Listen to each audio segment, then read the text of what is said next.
If you've ever made a perfect hire on paper, only to regret it 90 days later, you are in the right place. In this video, I'm going to show you why hiring for skills alone is a trap, why hiring for mission fit really means, what hiring for mission fit really means, and how to create an onboarding experience that ensures your best people actually stay and deliver on your business and operations. Hello, it's Leila. Welcome back to my channel. This video is part of a series of videos that are based on my book, $1 Billion Purpose, that you will find on the description. And the intention of the book and of the series is to help you scale your business without burning out by attracting, retaining, and developing high-performing teams so that you create a legacy that doesn't only rely on you. Okay, so back to our subject. What is the mistake on hiring? Is skills are different than fits, okay? So the mistake that I often see is companies hiring based on resumes, on skills, and on salary expectations. Then they wonder why people leave. Why do they have high turnover and why their performance is flat? The truth is, the right fit is not the most impressive resume. The right fit is someone who aligns with your mission, who thrives in your culture, and who wants to grow with you, and who performs in a culture that is yours, okay? Skills can be teachable when you have great talents. I mean, technical skills. Alignments, that's what creates momentum. And it's not only me that says that. Let's look at the data and why cultural fit matters.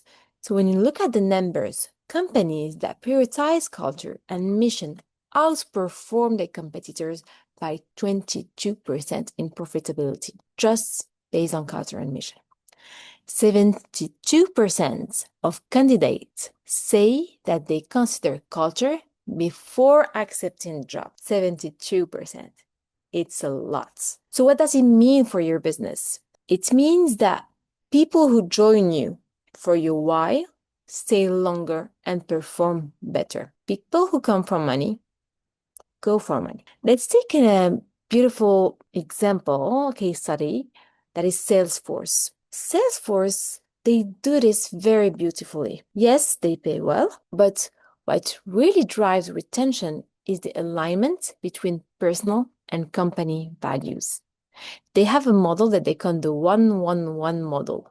It means donating 1% of product, time, and equity, but attracts people who care. People don't just work there, they believe in what they're collectively building. They have a culture that's called Ohana that emphasizes trust, customer success, innovation, and equality.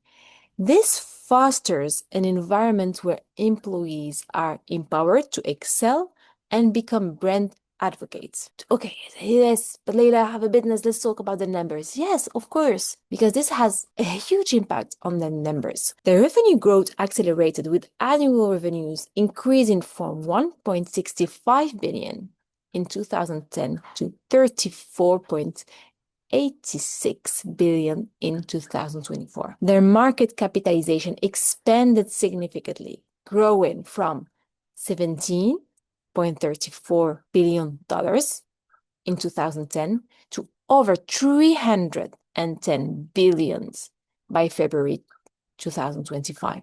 This is huge. I know it's not the brand we always talk about, don't talk about Microsoft, but this brand is silently thriving, right? Not that silent because we know about it, but it's not the brand that we talk the most about. Still, they're thriving. And this is not only relevant for big companies. You may say, oh, okay, so Salesforce is a big company. I may have a small or medium-sized company. I want to share with you the example of my father's. I worked 45 years in a family business that brought clean water to communities. So he had other offers on the market, better salaries, but he stays. Why? And I asked him the question, I'm not just guessing, because he believed in the mission and he felt respected, he felt seen, he felt valued. And when I asked him the question about Why didn't you leave? His answer was like, why leave? Why should I leave?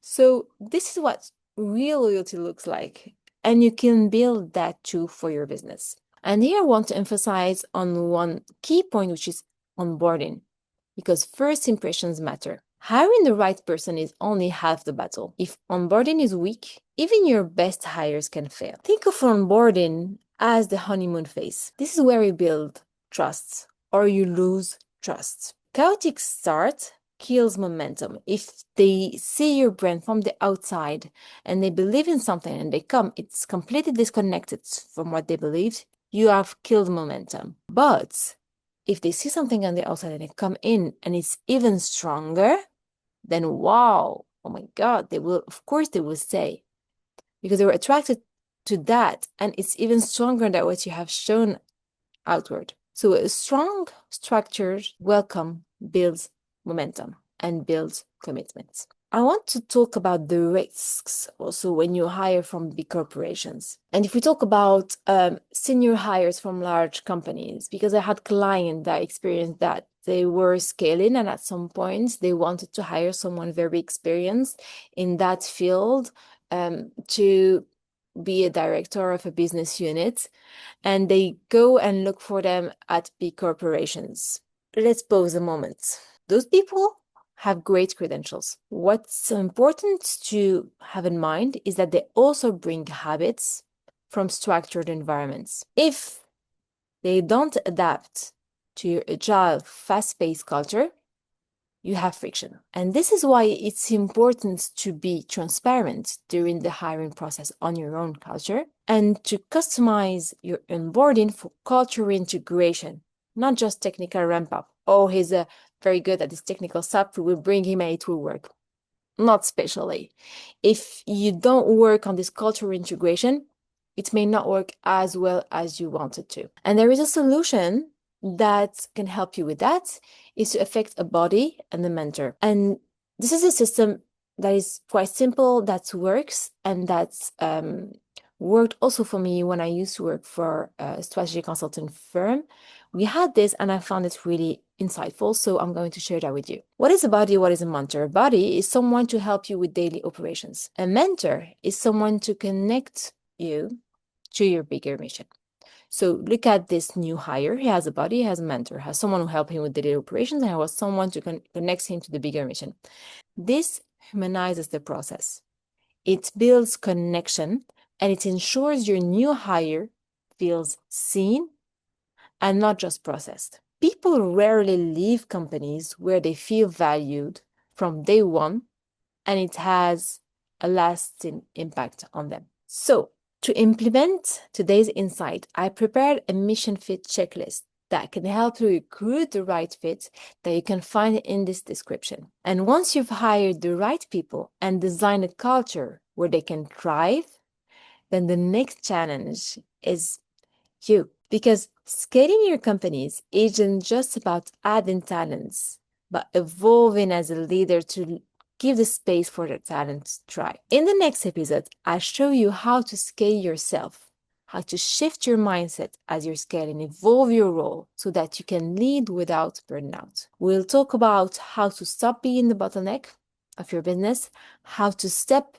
into strategic leadership, and how to grow your company without sacrificing your energy, your clarity, your soul. If you like this channel, feel free to subscribe to find this video and the other videos of the series later. Thank you for listening, for being here until the end, and see you on next video.